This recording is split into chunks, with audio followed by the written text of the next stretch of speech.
byose nk'uko bimeze ubu, nubwo nabaho cyangwa nubwo napfa.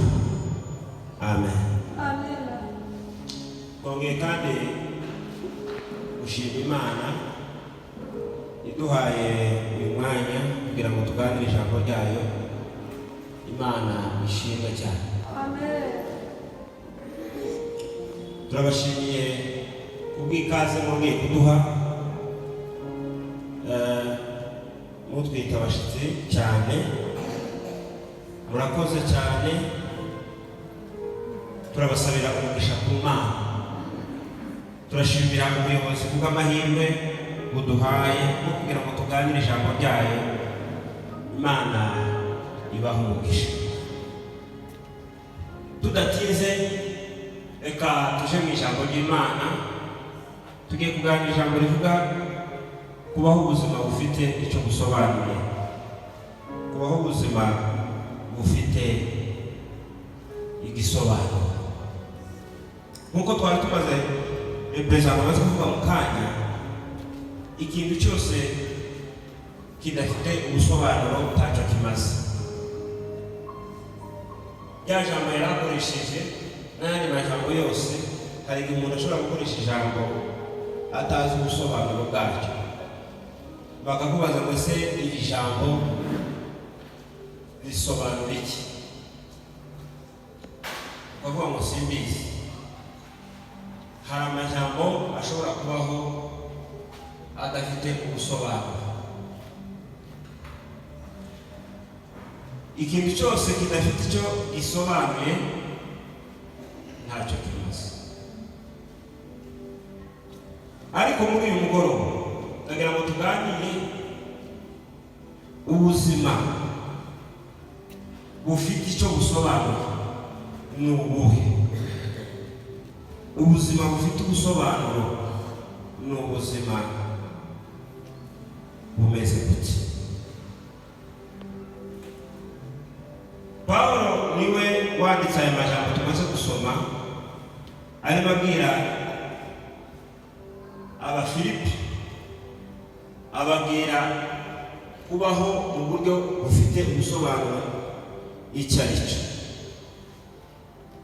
Nimba tugiye kuvuga ko hari ubuzima bufite ubusobanuro, bufite meaning, bufite signification,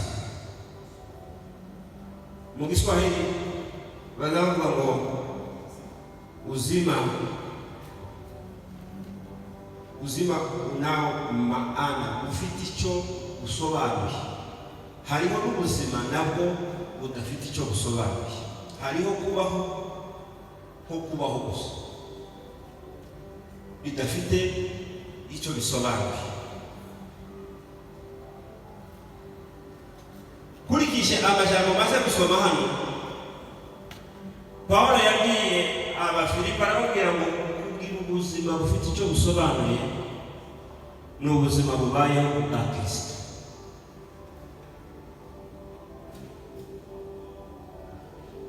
Ubuzima bufite ubusobanuro ni ubuzima bubayeho bwa Kristo.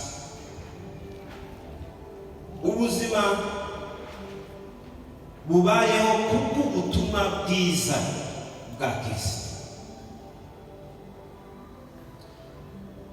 Umuntu wese uri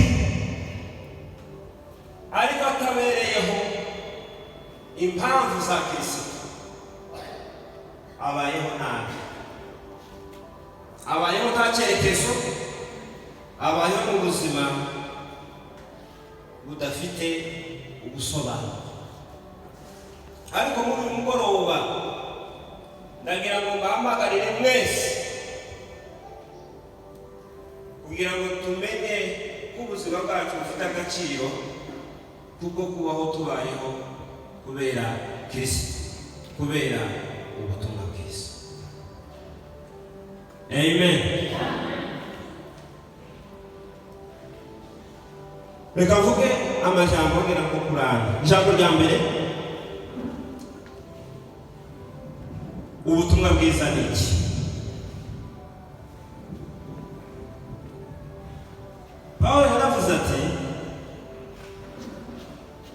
ivyambayeho sose mwaba Filipi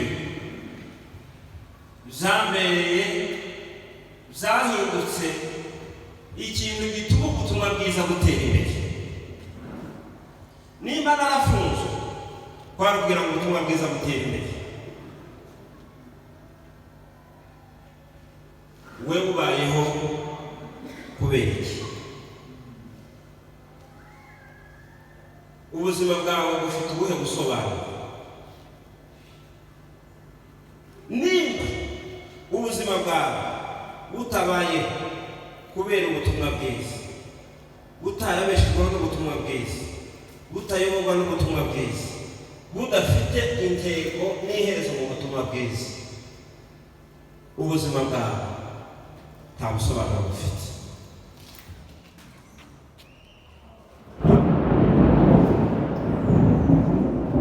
Niyo mpamvu nifuza ko tuganira mbere yuko tuvuga kubaho ubereyeho ubutumwa bwiza, tubanze tuvuge ubutumwa bwiza icyo ari cyo.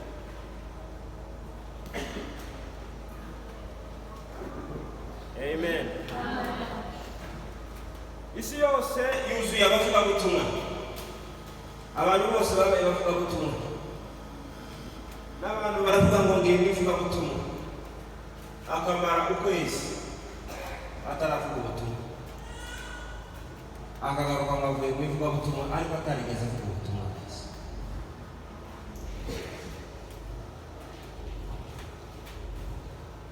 Gufata urugendo ukamara amezi atatu, ukamara ukwezi, ukazenguruka amatorero atandukanye, ugahura n'abantu batandukanye, bavuga ngo uvuye mu rugendo rw'ubutumwa bwiza,